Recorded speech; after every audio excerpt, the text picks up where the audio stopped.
Let's get into it. So protein is now apparently racist.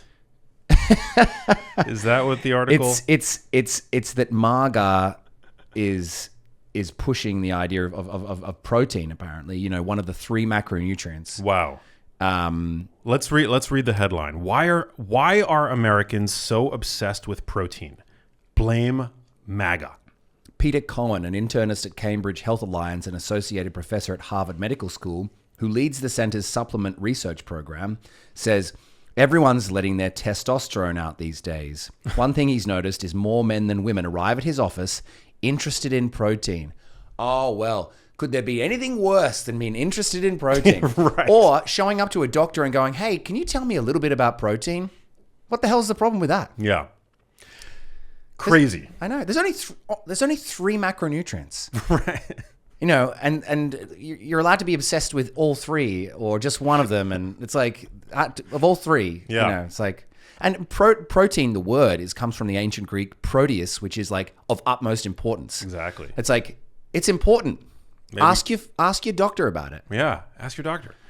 It's crazy that there would even be the suggestion of a political conspiracy around one of our 3 macronutrients. Yes, it's incredible.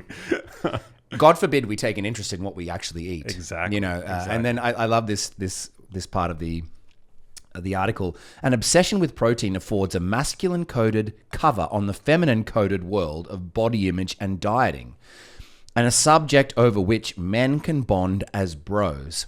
I have so much to say about this. Okay, so an obsession with protein affords a masculine-coded cover on the feminine-coded world of body image and dieting. Why is dieting and body image feminine-coded? Yeah. Since exactly. when has that just been about women? Right. That's sexist, what she said. How dare she? I'm offended. And then she goes on to say, and a subject over which men can bond as bros.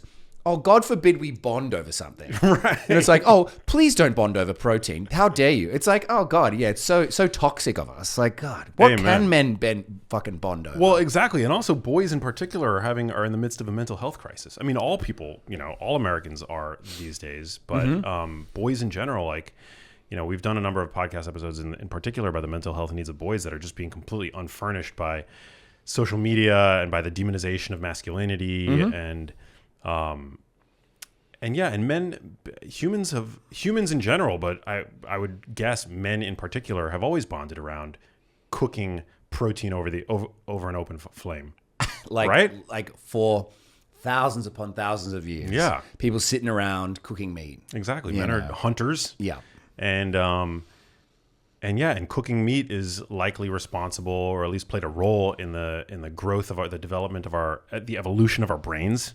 Mm-hmm. So to demonize protein and make it out to be some like conservative bro thing, it's just so insane. And I think that's part of the reason why so many have lost trust in the legacy media. Absolutely. Because they'll make asinine, just bizarre statements like that.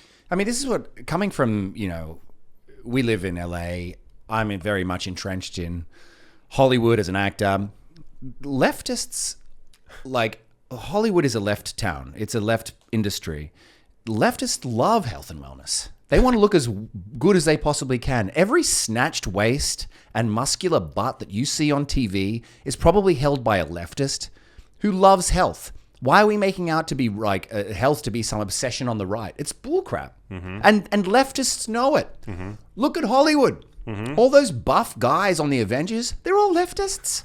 What are we talking about? Exactly. It's so crazy. Anyway, I love this quote. She was talking about Theo Von and Joe Rogan talking about protein. While acknowledging that some people do well on a vegetarian diet, not for me, said Rogan, before sliding into a tangent about Rogan's avoidance of pizza that becomes somehow aggressively erotic. If I've had a couple of cocktails, Rogan murmurs, I probably would have grabbed a slice. Theo Von begins shifting in his chair. Oh, fuck, yeah, boy. That was a good Theo Von. Yeah. A couple of tequilas, Rogan smiles coyly. Next thing you know, I want some pizza. Oh, dude, I'll do whatever after that, boy. I love that this is quoted in this article, like these evil demon men talking about, like, wanting some pizza after they've had a few beers. It's like, oh, isn't it awful?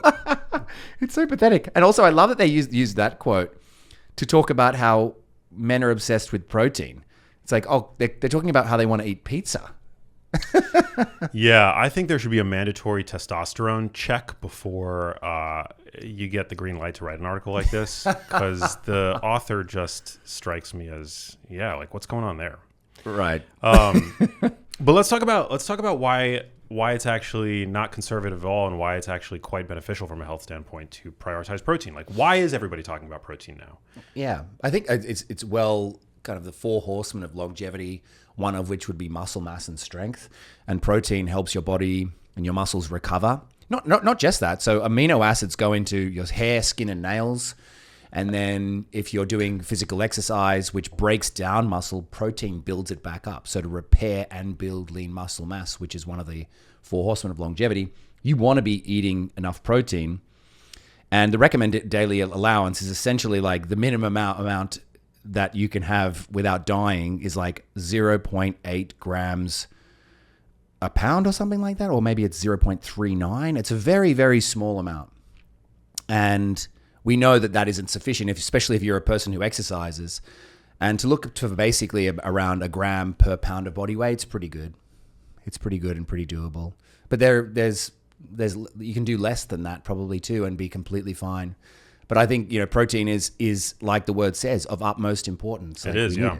It's the most satiating macronutrient. Mm-hmm. It's got a powerful anti-obesity effect.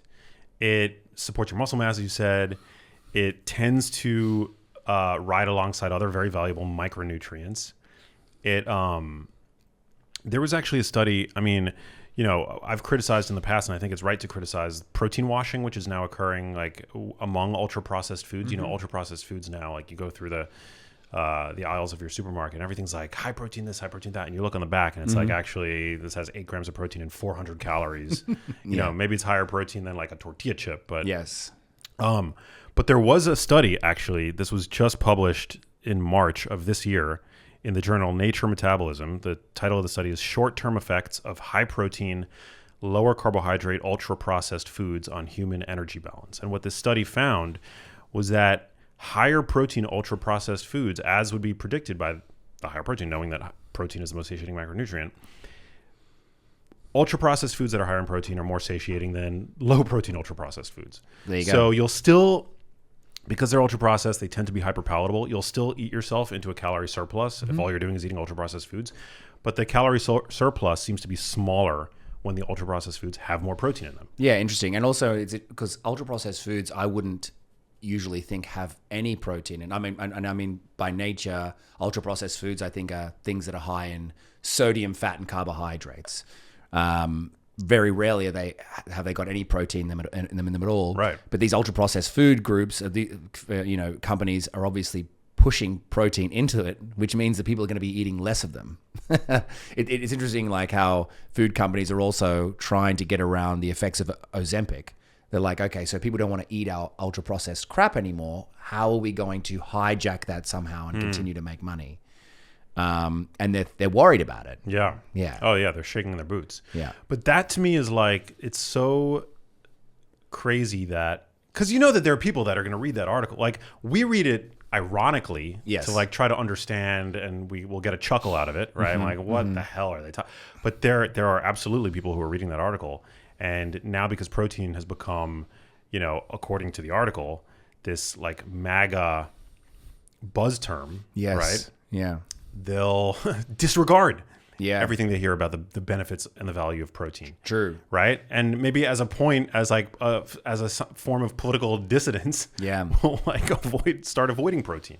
Yeah, it's interesting. I have conversations with people all the time. It's like natural selection. Yeah. I was talking to somebody today about, the Maha Movement, because I was mentioning that I was coming here and you just gotten back from the White House. And he's a friend of mine. He was just saying like, oh yeah, I think that it's probably good, but it leads with fear. It leads with, we don't trust any of the, the establishment as it stands. We don't trust the food companies. We don't trust the pharmaceutical companies. We don't trust the government. We haven't trusted the government so far to deal with this problem. And I'm like, interesting. I hadn't thought about it that way. But I also go, we shouldn't trust them. They haven't done right by us. We're in a chronic disease epidemic. Yep. We need to be making moves consistently away from whatever's got us here. And the establishment is partly to blame for where we are. Hey, if you liked that video, you need to check out this one here, and I'll see you there.